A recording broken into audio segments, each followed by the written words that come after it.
Hey, thanks for stopping by. You're just in time. We're about to get started on the second phase of our garden shed. Why don't you come in and take a look before Doug really gets going?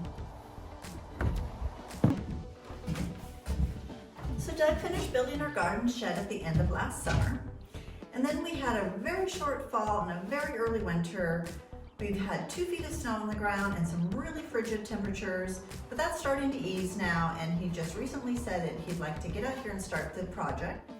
So I thought I'd give you a quick overview of what our plan is before he gets out here and continues the work. So we built the shed 10 feet by 20 feet, which is the maximum size we could build per our local county building codes without a permit. And then we put in a number of windows to make it light and bright. I plan to have some shelving over on the south and the west side for all my seedlings that I can put out here when weather permits. And then I just want your typical workbench and workspace for storage so that I can do any kind of gardening tasks that I want to do inside. And let's be honest, I'll probably have a small little area in here that'll be reminiscent of a she shed so that I can have a little area to kick back and relax when I've been doing all that gardening out there this summer. One thing that I know the shed will not be is your typical garden shed that will have your rakes and shovels and weed eaters and lawnmowers in it. We'll find space for that out there because I've really been planning a space that works really well for me and all the different tasks that I like to do, but it not be filled up with all of the maintenance type equipment. So Doug has his shop, I have my shop, and we joke that we'll sit on our respective porches and wave each other throughout the day. Hey hon, you ready for happy hour? So let's just take a real quick look around because I know Doug is out there and he's ready to get in here and start working. As you come in, we see this window to the north, which will add some nice brightness on this end of the shed. We're going to put the workbench right here with some storage underneath, shelving above, and maybe some storage next to it. And then we have the windows down here at the south end. So this is the east window here. 2 south facing windows. I'll have good morning sun from here, afternoon sun, and in the summertime, good evening sun from this west window. And then here's where I plan to put some kind of fun little she shed seating area. We used a shed style roof, so we have taller walls on this side, so I'm sure we'll do something cute up there. And then here is my vintage door from Habitat from Humanity. I'm just really loving this door. And that is the quick tour. Doesn't take much when you're only looking at 10 by 20.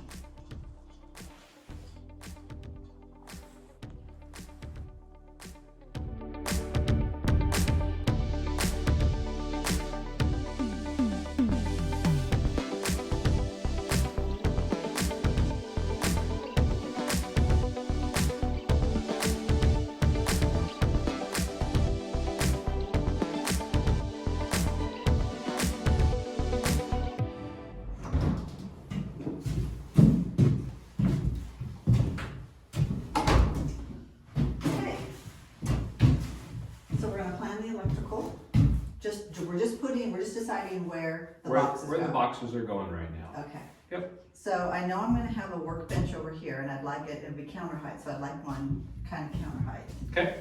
And I'm sure it'll be, the workbench will probably be yay long, so maybe in the middle of it. In the middle. All right, there's one. And then I'd like a outlet down here, like regular outlets for plugging in a oil heater. Okay. And then I'd like one on this wall, same thing, regular height down here. Question is, did you bring it up? So here's, I think the tricky part is, you know, I'm gonna have those shelves here for all the seed trays to go on. For obviously natural light. I'm not sure if I'll hang grow lights if I need to, but I definitely want an outlet for like a seedling mat.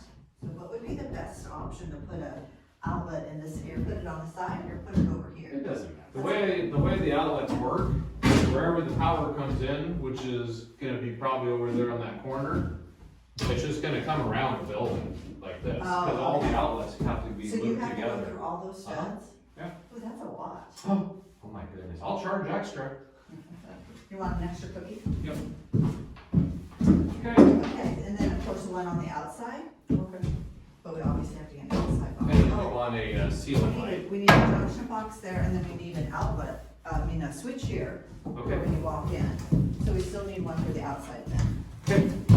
And we don't need don't we need something back here for the irrigation on this back wall? You have everything you need. That'll be on the outside. That's the only then outlet we need. We'll just have one out front and one out here in the back.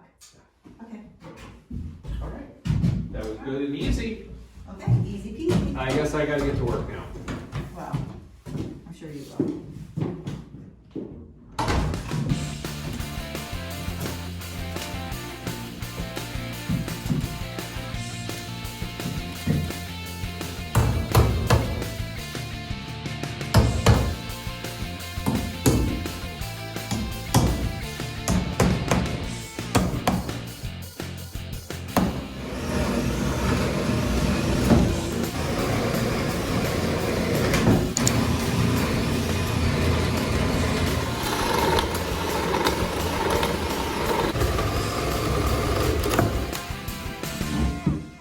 She died.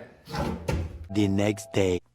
I guess it's time to go ahead and start running a couple wires through the building.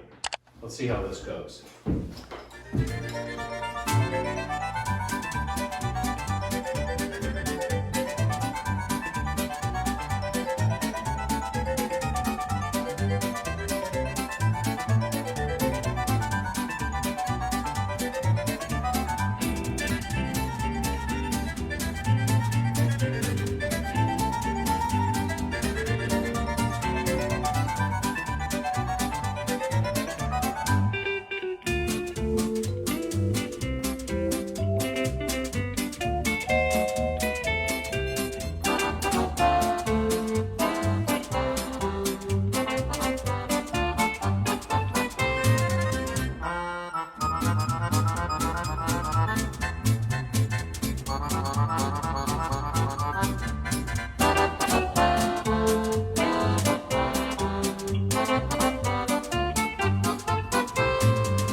Before you go, don't forget to come back and catch all the other projects we're going to do on the inside of the shed.